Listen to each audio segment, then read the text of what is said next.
வணக்கம், welcome to கிராமத்து cooker. நான் உங்கள் மயில் பேசுகிறேன். இன்றைக்கி நாம் பச்சை பட்டாணியை வச்சு ஒரு காய்கறி குருமா தான் பண்ண போகிறோம். இது வந்து சாப்பாட்டிலேருந்து இட்லி, தோசை, சப்பாத்திக்கு எல்லாத்துக்குமே நல்லாயிருக்கும்.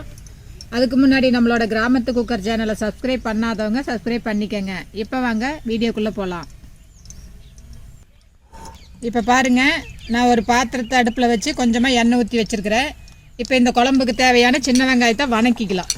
நான் வந்து ஒரு 10-15 சின்ன வெங்காயத்தை உரித்து எடுத்து வச்சுருக்கிறேன். அதை இதோட சேர்த்திக்கலாம்.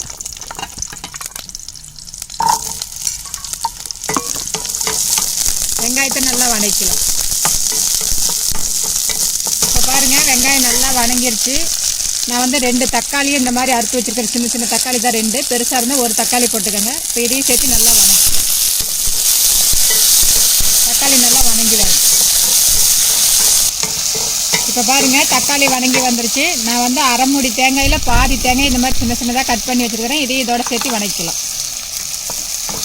தேங்காயை துருவி கூட போட்டுக்கலாம். நான் சின்ன சின்னதாக கட் பண்ணி வச்சுருக்கிறேன். எல்லாத்தையும் சேர்த்து நல்லா வணக்கலாம். தேங்காய் இந்த மாதிரி எண்ணெயிலே வணக்கி எடுத்துகிட்டு ஆட்டும் போது உங்களுக்கு வந்து அந்த குழம்பு மதியானம் வரைக்கும் இருந்தாலும் கெட்டு போகாது. அப்படியே போட்டு ஆட்டினோம்னா குழம்பு வந்து புளிச்சு போக ஆரம்பிச்சிடும்.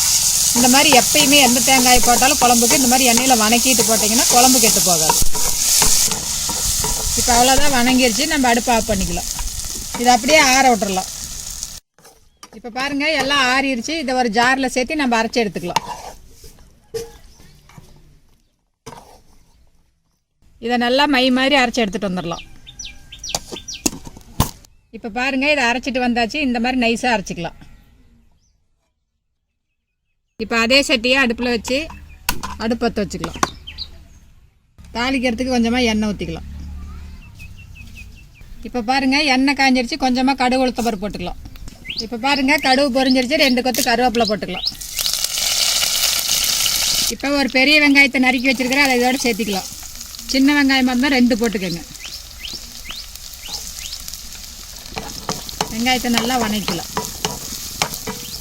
வெங்காயம் நல்லா வதங்கிடுச்சு. இப்போ 2 பச்சை மிளகாய் இந்த மாதிரி கீறி வச்சுருக்கிறேன். அதை இதோட சேர்த்திக்கலாம். கூடவே நான் பாருங்க கொஞ்சமாக இஞ்சி, ஒரு 4-5 பல்லு பூண்டு இந்த மாதிரி அரைச்சி எடுத்து வச்சுருக்கிறேன். அதை இதோட சேர்த்திக்கலாம். இஞ்சியோட பச்சை வாசனை போகிற வரைக்கும் எண்ணெயிலே நல்லா வணக்கலாம். இப்போ பாருங்கள், இஞ்சி பூண்டு நல்லா வணங்கிடுச்சு. இப்போ நம்ம அரைச்சிட்டு வந்த விழுதை இதோட சேர்த்திக்கலாம்.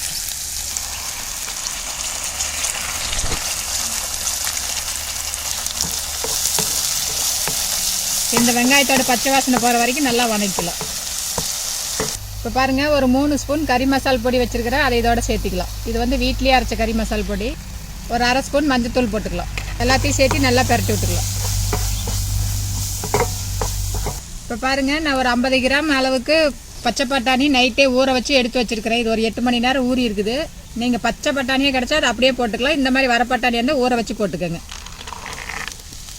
கூடவே ஒரு உருளைக்கிழங்கு, ஒரு கேரட்டு, ஒரு 4-5 பீன்ஸ் இதெல்லாம் இந்த மாதிரி கட் பண்ணி வச்சுருக்கிறேன். அதை இதோட சேர்த்திக்கலாம். எல்லாத்தையும் சேர்த்து நல்லா பரட்டி விட்டுக்கலாம். இப்போ பாருங்கள், எல்லாத்தையுமே பரட்டியாச்சு. இப்போ இந்த ஜார்லேயே நான் ஒரு கப்பு தண்ணி ஊற்றி வச்சுருக்கிறேன். அதை இதோட சேர்த்திக்கலாம். இப்போ பாருங்கள், நான் இந்த அளவுக்கு தண்ணி சேர்த்திருக்கிறேன். ஆனால் இன்னும் கொஞ்சம் தண்ணி ஊற்றிக்கணும். அப்போ தான் காய் நல்லா வெந்து வரும். நீங்கள் காய் தனியாக வேக வச்சிங்கன்னா கணக்காக குழம்புக்கு ஊற்றிக்கோங்க. இப்போ எல்லாத்தையும் சேர்த்து கலந்து விட்டுடலாம்.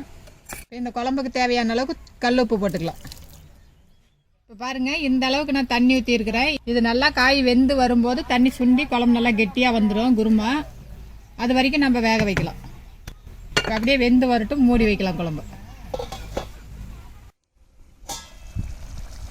இப்போ பாருங்கள், ஒரு 15 நிமிஷமாக வெந்துட்டுருக்குது இந்த குழம்பு.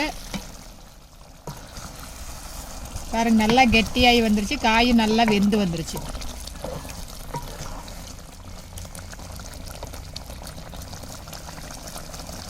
பாருங்கள், உருளைக்கிழங்கு நல்லா வெந்துருச்சு.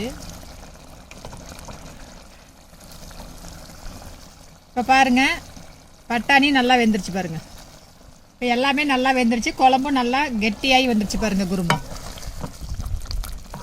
இந்த மாதிரி கிரேவி வச்சுக்கிட்டோம்னா நம்மளுக்கு இட்லி, தோசை, பூரி, சப்பாத்திக்கு, சாப்பாட்டுக்கு எல்லாத்துக்குமே இது சூப்பராக இருக்கும்.